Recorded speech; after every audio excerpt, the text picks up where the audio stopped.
হরে কৃষ্ণ। কেমন আছো রাধে সবাই? রাধে। সবাই কেমন আছো? আশা করছি সবাই ভালো আছো, আমরাও ভালো আছি। তো আমরা আছি মুম্বাইতে। মুম্বাইয়ের মধ্যে একটা ছোট্ট শহর পেন, যেখানে একটি মতিঝিল তালাব আছে। আজ আমরা সেখানে ঘুরতে যাব, তারই একটি ভিডিও তোমাদের সাথে শেয়ার করব। বন্ধুরা, বেরিয়ে পড়লাম আমরা। মোটামুটি যেতে আমাদের লাগবে 15 মিনিটের মতো।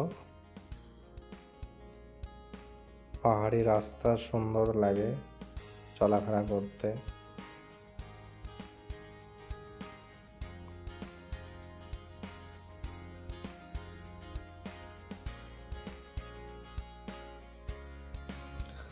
কর্মসূত্রে আমার মুম্বাইতে আসা, বিগত 4 মাস এখানে আছে। আজ যেখানে যাচ্ছি ওখানে পাহাড়ের নিচে একটু শান্তিময় জায়গা। গরম এখানে প্রচুর পড়ে, তো গরমের সময় যখনই সময় পাওয়া যায় কাছাকাছি এখানেই চলে আসা হয়। তো আজকে প্রচুর গরম পড়েছে, রুমে থাকা যাচ্ছে না, তাই বিকেল বিকেল বেরিয়ে পড়লাম একটু শান্তির উদ্দেশ্যে, একটু ঠান্ডা পরিবেশে, যেখানে গেলে মনটা তৃপ্তি পায় এই গরমের সময়। এখানে বিগত 4 মাস ধরে কোনো বৃষ্টির আবহাওয়া দেখতে পাওয়া যায়নি, যার জন্য গরমটা প্রচণ্ড বেড়েছে। আমাদের পশ্চিমবঙ্গে বৃষ্টির সাথে সাথে গরমটাও আছে, কিন্তু এখানে কোনো বৃষ্টির দেখা নেই। শুনেছি যখন বৃষ্টি হয় তখন প্রচুর পরিমাণে বৃষ্টি হয়, 3-4 মাস বৃষ্টি হতেই থাকে। আর এই বৃষ্টির সময় এই যে পাহাড়ে যে গাছপালা এখন মড়ো অবস্থা, সেগুলো আবার জীবন ফিরে পায়। তো এখানের প্রাকৃতিক সৌন্দর্য, যেটা সব কিছুই সবুজ গাছপালার ওপরেই নির্ভর করছে। যেমন মানুষ জল ছাড়া বাঁচতে পারে না, তেমন গাছপালারাও একটু বৃষ্টির আবহাওয়া না হলে তারাও ঠিক বাঁচতে পারে না। এই জায়গাটা যখন আমরা বর্ষার সময় আবার আসব, তখন দেখতে পাবেন যে এর রূপ কতটা চেঞ্জ হয়ে গেছে। প্রকৃতির কী লীলা! বৃষ্টি হলে একরকম চেহারা, বৃষ্টি ছাড়া একরকম চেহারা।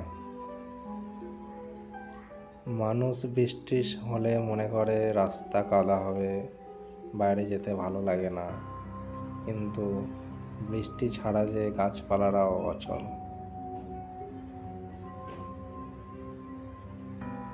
এখন আমরা চলে এসেছি ঠিক গন্তব্যস্থলের কাছাকাছি। আমার ধর্মপত্নী আমার থেকে আগে আগে এগিয়ে যাচ্ছে সব সময়, আর আমি পিছনেই রয়ে গেছি। যাই হোক,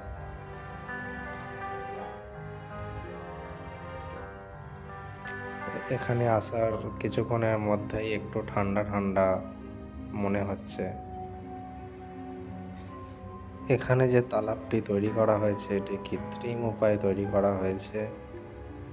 এখানে মানুষের সুবিধার্থে তৈরি করা হয়েছে, যাতে গরমের সময় জলের সরবরাহটাও এখান থেকে পাওয়া যায়। বৃষ্টি না হওয়ার কারণে গাছপালাগুলো সব লাল হয়ে গেছে, জলটাও অনেক কমে গেছে। আমরা এসছিলাম এর আগে, প্রায় 2 মাস আগে এসছিলাম এখানে, তখন জলের লেভেলটা অনেক ওপরে ছিল, এখন অনেক নিচে চলে গেছে। চলুন এগিয়ে যাই একটু গাছপালা পাহাড়ের নিচের দিকে, যেখানে একটু পরিবেশটাও শান্ত, আবহাওয়াটাও ঠান্ডা। বর্ষাকালে যখন জল বৃষ্টিটা প্রচুর পরিমাণে হয়, তখন এখান থেকে ঝর্ণা রূপে জলটা বেরিয়ে যায়। তখন এখানে সবাই এসে এই ঝর্ণার জলে স্নান করে একটু ঠান্ডা অনুভব করার জন্য।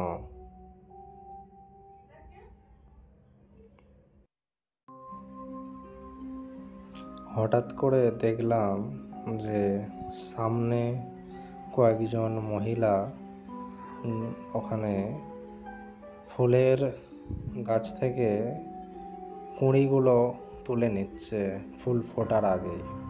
জানি না তারা নিজেরা কতটা জানে।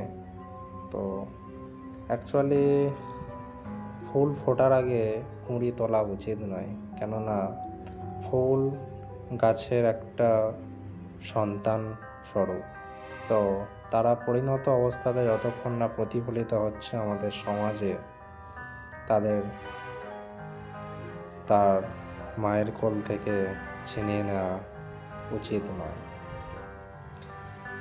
যাই হোক, আমরা চলে এসেছি একটা বট গাছের নিচে। এমনিই বলে, যেখানে বট গাছ সেখানে শান্তি।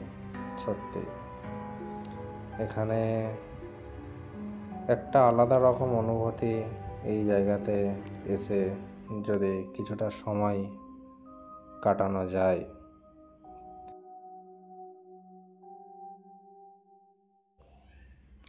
তোমাদের বৌদি ভাই আর চলতে পারছে না, এখানে ওখানে বসে পড়ছে, শুধু যেখানেই বসার জায়গা পাচ্ছে ওখানেই বসে যাচ্ছে, আর ভাবছে যে কিভাবে রিলস বানাবে, কিভাবে ভিডিও বানাবে পোস্ট করার জন্য ফেসবুক, ইনস্টাগ্রামে।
যখন আমরা ফিরে আসছি তখন প্রায় সন্ধ্যা সন্ধ্যা অবস্থা।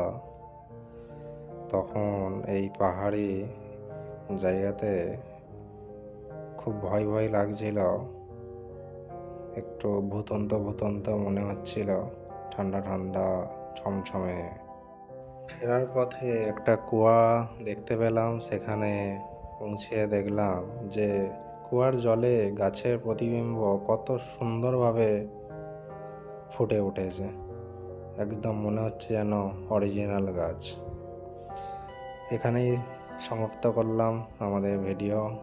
ভালো থাকবেন, সুস্থ থাকবেন, দেখা হবে আগামী ভিডিওতে। ধন্যবাদ।